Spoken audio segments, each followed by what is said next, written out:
Hey gang, Faces of Forgotten. We are in Rockford, Illinois. Rockford's about 100 miles west-northwest of Chicago, and we are here at Arlington Memorial Park Cemetery. And we are here to pay our respects to Katrina Smith, Katrina Ashley Smith, who was murdered. We're in.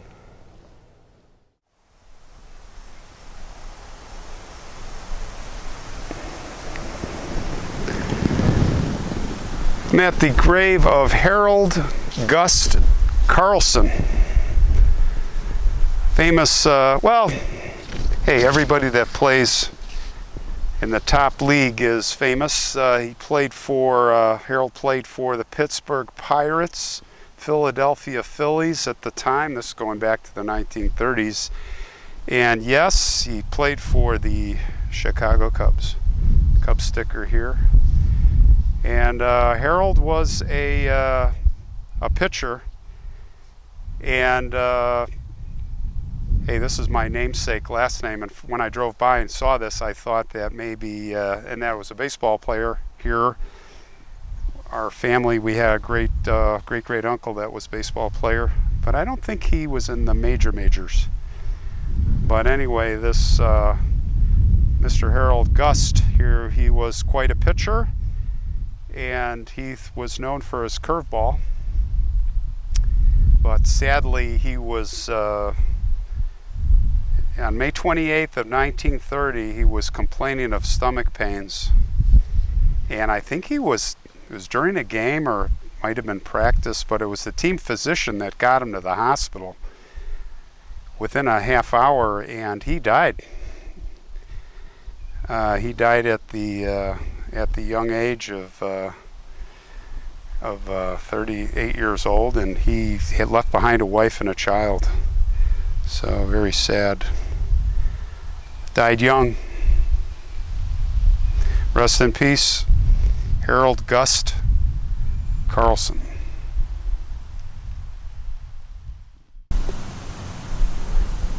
This is Melendre D. Aquino. Melendre was born May 30th, 1945, and passed away December 29th, 2013. Here's some beautiful flowers for Melendre.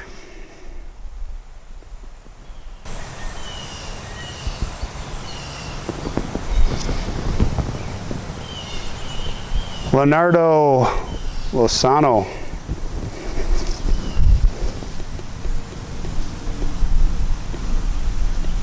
Leonardo, he died in 2019. And Francis died in 2015.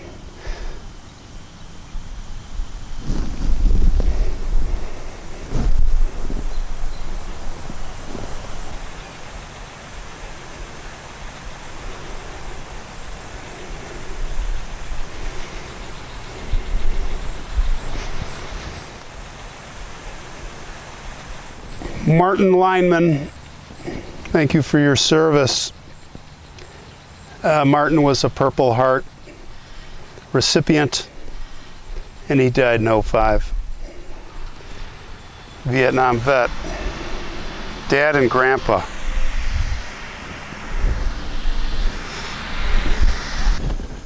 Continuing on to the grave of Katrina Ashley Smith. Very sad story, only 30, like I said. She had a wonderful life ahead of her. She was loved by many, and so many positive things snuffed out. She was a volunteer, she traveled, I'll talk more about Katrina as we continue on. I just saw this marker here, and another young person. It says a parent holds A parent holds their child's hands for a while, but their hearts forever.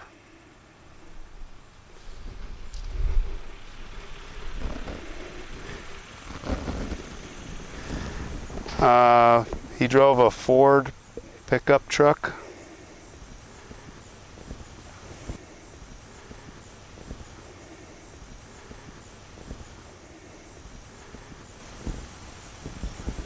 We got some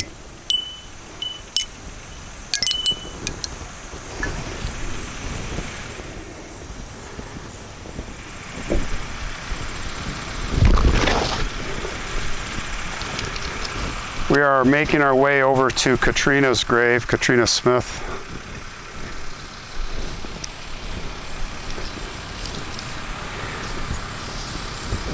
It's a little boy here, Brandon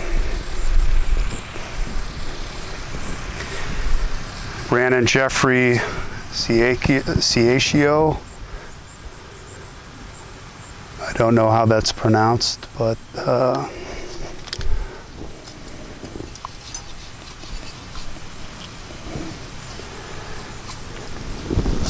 it's little Brandon, cute guy, lived to be 4 years old. He gave so much for being so little, but then angels always do.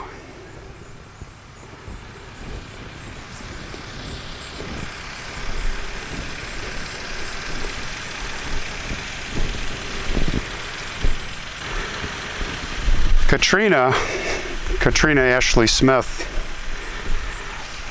she was murdered when she was only 30 years old.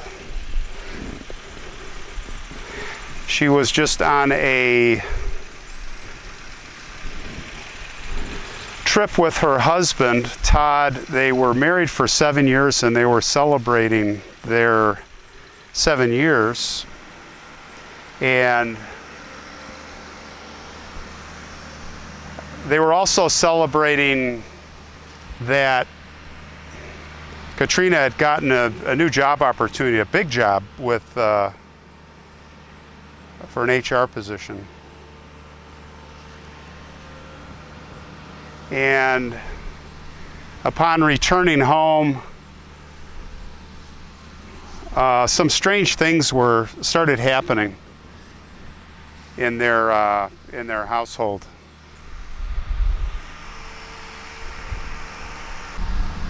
A beautiful pine tree, massive.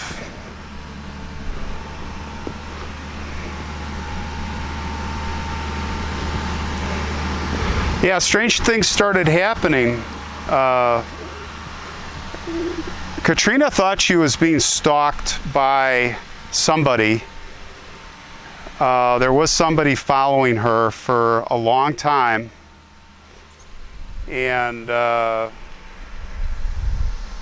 I know her grave is around here, close by here. Oh, I think it's over here. Somebody was following her for a long time, and she was in a state of distress, her friends said, at work. Here's Katrina. Katrina A. Ashley Smith.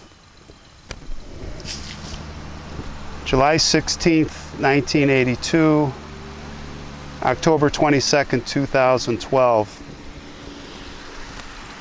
I see many times there's these solar-powered lights, which is nice at night. They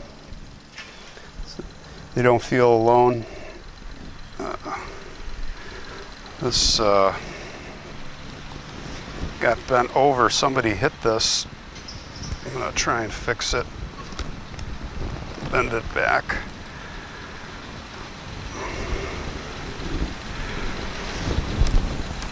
There we go. That's much better. It's an angel. It's an angel and a lamb.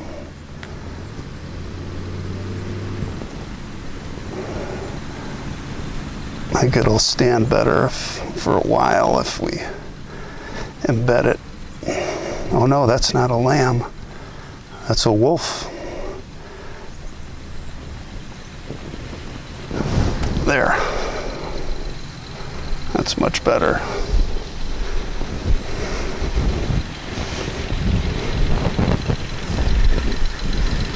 So, yeah, it's strange things were happening. She was being followed, and then all of a sudden she disappeared. And her husband, Todd, called. He was completely distraught. And the police came and they started searching and they started doing their investigation work. And the first thing they discovered, there was a peeping Tom, a teenage kid that was actually spying on her, and he was actually arrested by one of the neighbors. They arrested him for peeping Tom on one of the neighbors. It turned out that was a false lead. And then they discovered her cell phone and I think her wallet next to the car. You know, they did find her car. Sent that in for forensics. And they started doing their thing with the cell phone, and they found all these texts. And to make a long story short, it was a secret lover, so there was an affair going on, and possibly it was just friendship, but she was close to a guy named Gabe. It was Gabriel was his last name, Guy Gabriel. And the night that she disappeared, they found some very interesting texts from him, and it actually, even though he had an arrest record of violence, domestic violence. I mean, at first they thought, oh, this is the guy. But then they started looking deeper into it, and the texts were really chilling. He was basically coaching her that night to leave her husband and supporting her. And so then the focus started shifting to the husband. Now the stalking, a few weeks before, there was a guy who came to the parking lot of where she worked, and this guy was leaving leaflets that he created. The leaflets were really accusatory on and naming Guy Gabriel, and I'm not going to say what it said, but it was just kind of nasty stuff, like about his wife and Guy and what horrible people they are. And nobody knew who that was, so they started putting two and two together, and they got a search warrant to Todd, her husband's computer. And meanwhile, every day he was on the news doing the crybaby crocodile tears. Oh, woe is me, my wife, please come home, help find her.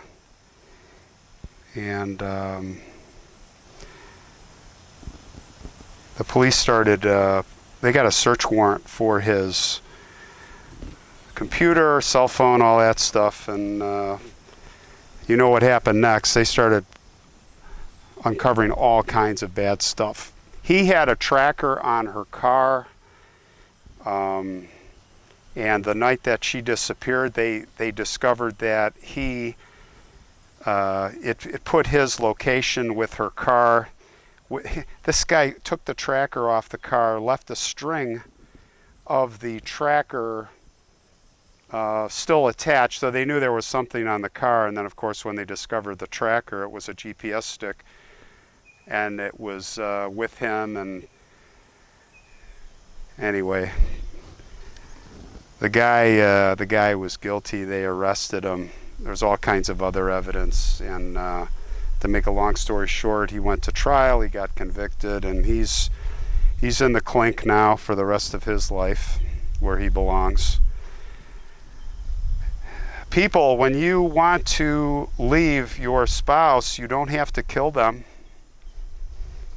They found out later that this guy had tried to burn the house down while his family was in it when he was a kid, and it wasn't even his real name. His real name was Todd Raprager. Just all kinds of crazy stuff. So anyway, that's what happened, and it's a really sad deal for Katrina. She met this guy who, he was a stranger, didn't know about his background for 7 years. Can you imagine? 7 years. Went on with a marriage.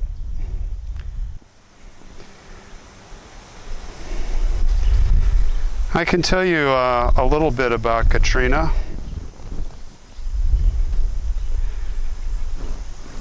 So Katrina was in HR. She had that opportunity, that new job opportunity, but she was employed at a company called Cameron Industries, and she was also a member of the Heartland Community Church, and I guess she worked a lot with children, volunteering, helping others. And she's described as a very warm-hearted person who loved people, especially children. As you can see from her picture, she had a wonderful glowing smile, and they say that her smile could light up any room and brought joy to all around her. She had a lot of hobbies, including family gatherings and planning them, taking pictures of family and friends, and gardening. She loved gardening, and I guess she loved yellow carnations. Also, the Chicago Bears. She was a big Bears fan. And as far as getting away, she loved vacations at beaches and ocean fronts. So she left behind a lot of family and friends, and very sad. Katrina, you are missed by many, and you've left quite a legacy. So we hope you are resting in peace.